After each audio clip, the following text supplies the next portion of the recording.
Welcome back to the PDNN, everybody. Don't go too far. We'll be right back.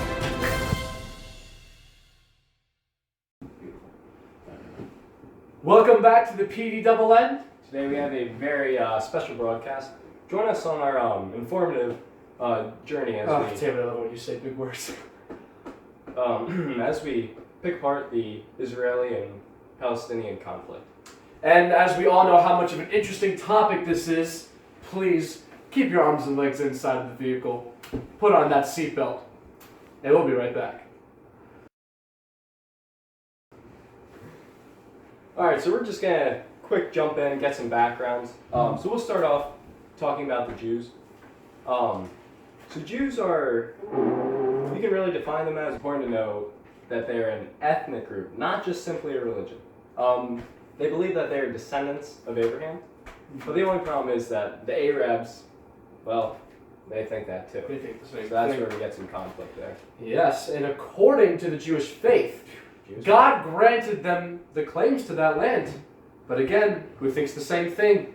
The Arabs. The Arabs. Yep. So, there's this big conflict, who gets it, who doesn't get this land, and basically Back and forth conflict, cat and mouse game, but that is going to propel this entire conversation of the conflict between these two people. Yeah, and so the Jews, they've lived in this land, right? But then they eventually migrated to Egypt for various reasons. And they lived there for several hundred years, which we can agree that's a very long time. I mean, Egyptians were mostly Arab. Jews were a minority ethnic group at that point of life, and it's understandable why this mistrust kind of arose between the Arabs and the Jews. Yeah, so that's basically the center point of this big conflict. I agree with you. I mean, according to tradition, Moses leads these Jews out of captivity, and they seek to return to their promised land. But who's doing the same thing? The Arabs. The Arabs. Their promised land too. You're kind of getting now the background information. So just to sum everything we kind of just set up, one piece of land, two groups fighting for it. Even from the start, both with different religions in the background. Mm-hmm. There's going to be some problems. So stay with us, and we'll be right back. Yeah. Don't go too far. Welcome back to the PDNN. Woo.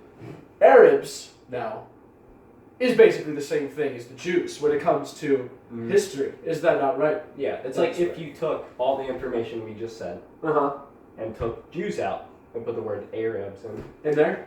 Same thing. Same thing. Same thing. So we're basically going to talk about the history of the Arabs. Yeah. So Arabs traditionally believe that they're also descendants of Ishmael, is the name, and consequently the fulfillment of God's promise to make Abraham the father of a great nation. So in other words, they think they're also descendants of some sort of God to take this land. Yeah, and as we already stated, in the Jewish faith, it says that God granted them the land that we now call Israel. Indeed. And in the years that Jews were in captivity, Arabs had moved into Israel. And, I mean, many battles, I think, fights that followed for control of the land. I mean, these Jews now got to this land, and now these Arabs are coming in trying to take them. It's basically like, you're sitting here, right? I'm sitting here. And if I just take this coffee mug out of your hand, I'm pretty pissed off. Yeah. But even though it's yours, I took it, so I call it mine now, but you still call it yours. And that's basically the That's basically what we're getting at. Coffee mug back. Thank you very much. Yeah. That's basically what happens in the history of the Arabs. But don't go too far. Because, we'll be right back. Welcome back to the PDNN. Now let's get back into a different topic, moving a little bit forward into the future. We have World War II and the UN's involvement in World War II. David, kick us off. I want to say this probably makes the situation worse. I would agree with you. For the Arabs at least, because after World War II, I mean, we all know what happened with the Holocaust and everything. So That never happened. So, anyways, so the Jews finally got land to themselves, which is part of Israel. But the UN, or United Nations, kind of split Israel up in a funky way Very much did. that kind of just gave different spots to the Arabs and the other spots to the Jews. So they weren't Exactly. really. The Jews were very happy Yeah. to finally have land to call their own. Yeah. You Who know, wouldn't be? I mean, I would I would be pretty darn happy if I got to keep that coffee mug right there without you taking it.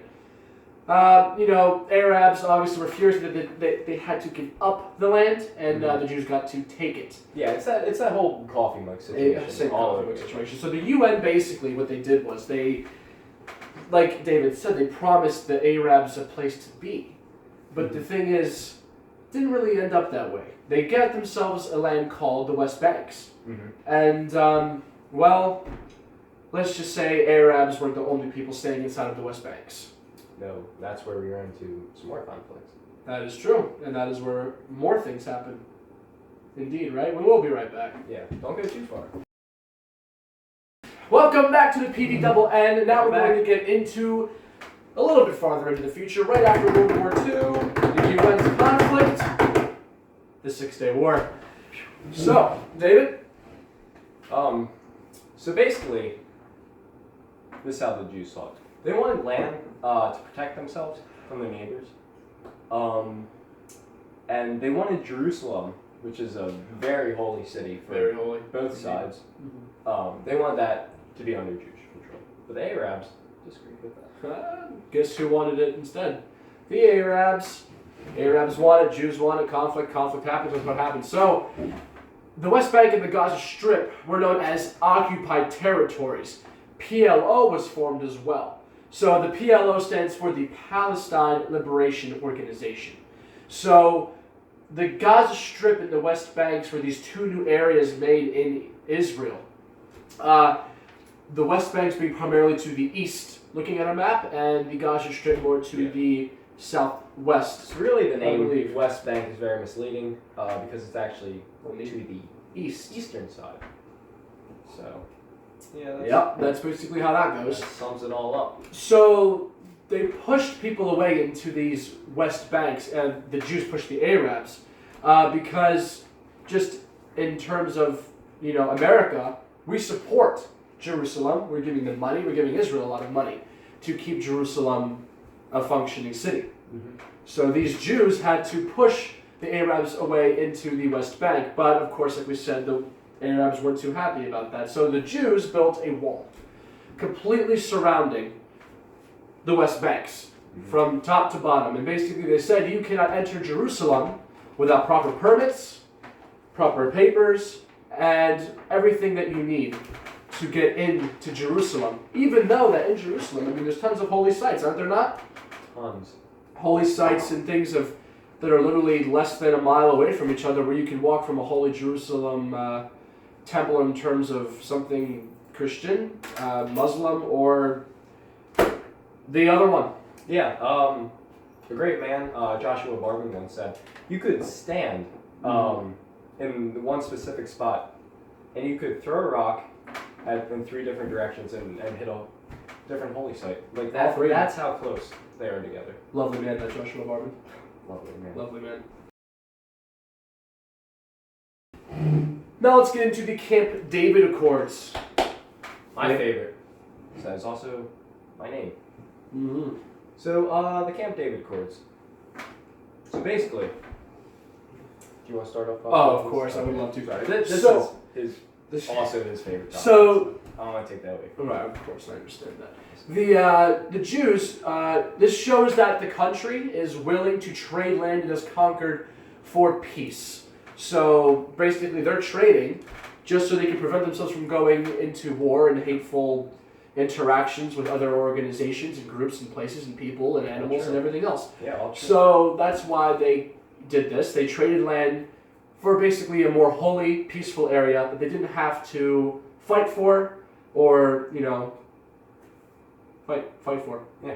Yeah. No better way to put it. No better way to put it. Yeah, and then so for the Arab point of view, like with all this stuff happening, Egypt finally kind of like recognizes and realizes that Israel is a country that exists. It is a country. Indeed. And yeah, so then with all this fighting going on, Israel is able to form a peace agreement with Jordan in 1981. But don't go too far. We'll be right back. Yeah, we will be. Welcome back to the PDNN. And now is time for the more modern day topics. Basically, what's going on now in Israel. So, Jews see Israel, not Israel, that would be the country. Yeah. See Jerusalem as the united capital for the Jews, and the Arabs see, the east part of Jerusalem as their and capital. actually east, not like Not like West Bank east, Yeah. but like east. Yeah. Crazy. So, David, would you like to get into these settlements? I would love to get into the settlements. Fantastic. All right, so basically, what's going on in the West Bank? Buying out neighborhoods. They're buying out houses, a bunch of different places. And what they're doing, they're kind of setting up there. I didn't talk about that. Keep going. They're building walls around their neighborhood. Kind of like the same thing that's going on between main Israel and the West Bank. Those same sort of walls. And then the Arabs are upset with that because that's kind of their land. At least promised by the UN. Yeah. And they're kind of trying to create the future Palestinian state. Right. So imagine you live in your neighborhood just like you do wherever you live, and other people come in who you don't like very much. So that friend you hate in school lives next door. It's not good. No. Got the Arabs very mad because, sure, they kind of took an L in terms of trying to claim Jerusalem as their home. Took a big L. UN moved them out. America's giving them a lot of money to sustain Jerusalem as a Jewish United State. So basically, when you take someone like that, you push them all the way to the West Bank, and then after breaking the promise of giving them the West Bank as their land, I mean, considering they put a border, you would think that they wouldn't infiltrate the east side. But no, the Jews crossed into the eastern border of the West Bank, the east of the west, the east, and are now living in there. And now they're saying, well, are they going to push us even farther out than we already were, or are we just going to have less numbers? Because they keep pushing, eventually they're just going to go off the map. Yeah, I mean, and they'll be right into Jordan. And they were promised, the same rights, the same amounts of taxation. They're not seeing that. They're not seeing that. And that's why, another reason why they're upset. Which is understandable. The Jews are being treated as upperclassmen in the West Bank, and the Arabs are being treated as more merchants and not really things or people that deserve any respect because of the way they're being treated. They're just not getting any respect. They're living in these hood-like neighborhoods and homes and establishments when these Jews are coming in, buying out so many rental properties, and the thing is, they don't have enough jobs as it is. Yeah, it's basically like, instead of me taking your coffee mug, it's like, you get to keep it, Exactly. but I'm going to drink all the coffee out of it. Exactly. This is why you're a genius. This is it. They're going to drink all my coffee. That's not good.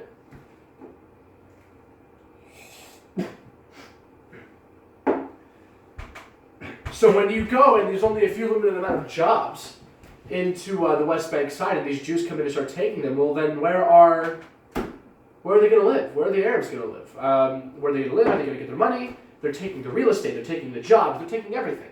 So eventually, it's going to come down to the point where the Arabs have nothing, and the Muslim culture is going to be completely pushed out of Israel as a whole. Right? Mm-hmm. Yeah, and then their holy sites are right there. Right there in Jerusalem. So, I want that. We'll be right back. Welcome back to the PDNN. Welcome back. All right, so now we're going to we're still gonna elaborate more on the kind of the barrier, the wall between Israel and the West Bank. It's not just to keep them divided, but it's also to keep the Jews kind of safe from terrorism, suicide bombings, Stuff like that. When you get mad, you get angry. When you get angry, you get even angrier. When you get even angrier, you start hitting things. Yeah. So the Jews pushed these Arabs to be so angry that they started to form terrorist groups within the West Bank to infiltrate the Jewish neighborhoods and basically create a resistance force Yeah. that would Pretty much. take the barrier down. Of course, that didn't work, but a lot of people had to go down, and that's not how you want to live, is it? No, it's not. They would, people would be, they would go to the safest locations, they'd have the bomb alarm signal, they were basically living in a war zone. Mm. So just the fact... well, let me just put something, like, it's not just, armies fighting armies, it's like there's children, there's Exactly. women, there, people of all ages, elderly people even. Mm-hmm. Just living in the streets ready to get bombed at any second because the Arabs were quite mad. Do they have a reason to be mad? Yes, I think the Jewishes were selfish. Mm-hmm. They were taking things that weren't really theirs, or even the Arabs for that matter, but they didn't need to act this way. You can't fight fire with fire. You can't. It only creates more fire. Bigger fire. You have to put the fire out with a fire extinguisher. With a fire extinguisher, which is something they didn't use. Yeah. They didn't use it. They failed to. They still failed to get the fire extinguishers and use the fire extinguishers. Yeah. It's great. We'll be right back. Double N, and now we're going to label, Back. we're going to talk about labeling. Yeah. Labeling about talking Yeah, about labeling terrorists. Terrorists. Alright, so basically, we've gotten to the point where when most people hear Arabs, Muslims, Palestinians, they kind of associate that with terrorism, which is horrible. Horrible It's thing. a horrible thing to do. Mhm. Because, Agreed. in fact, most Palestinians are not terrorists. This is very true. A very small amount. They're just normal people trying to live their normal lives, doing their normal religions, doing their normal everyday things, and we're infiltrating that, and so are the Jews. Mm-hmm. And they got mad. Yeah. So they strapped bombs to their chest and jumped over a wall. Sure. Should I cut that out or leave that? I I kind of like that. You want to try to re-say it off? I won't laugh. Oh, it's fine. It's kind of funny that we laugh, right? Yeah. Welcome back to the PDNN here. We're going to finish up this wonderful broadcasting session. Wonderful. So, probably with going over the highlights to make sure that you guys, at least never, I know none of you listen for the whole 20 duration something minutes that this video was. So at least if we can get over some broad details to make sure that you even get a little bit out of this, you'll make our day. Yeah. David. So basically, to start off, we have Jews and we have Arabs. They do not like each other for many different reasons, Indeed. such as sharing the same holy sites, Boom. the same area Same of land. land. The Arabs are especially mad because they lost land to the Jews. This is true. And it's basically just all over land. It's a mix. UN comes in, World War II, pushes the Palestinian people to the West Bank, puts a wall up, people get mad because the Jews infiltrate the West Bank, cutting off their jobs and their sources of living, their real estate and everything else. And after that happens, terrorism begins to start. Palestinians are attacking the Jews because they're mad of how far that they have pushed them away and have given them no rights in they've Jerusalem. had enough of it. Had enough. Putting the mug down. My mug. Put my mug. Yeah. So, basically, that's how it is today. Still, there's tension, there's conflict, just because of all those years ago when they could have just figured out a way to live together. Yeah. I mean, it sounds impossible to do now, which it is impossible to do now, because if there was a solution to the problem, we probably would have came up with the solution. Yeah, there's Done still it. fire on both sides. Fire on both Fire sides. extinguisher. So, yeah, they really need that fire extinguisher. They do. They need that. And hopefully, if you come up with an idea, please let us know. Let us know with an idea. There's not a big enough fire extinguisher. Well, anyways, thank you for stopping in today, and we hope you have a good one. See you soon. See you.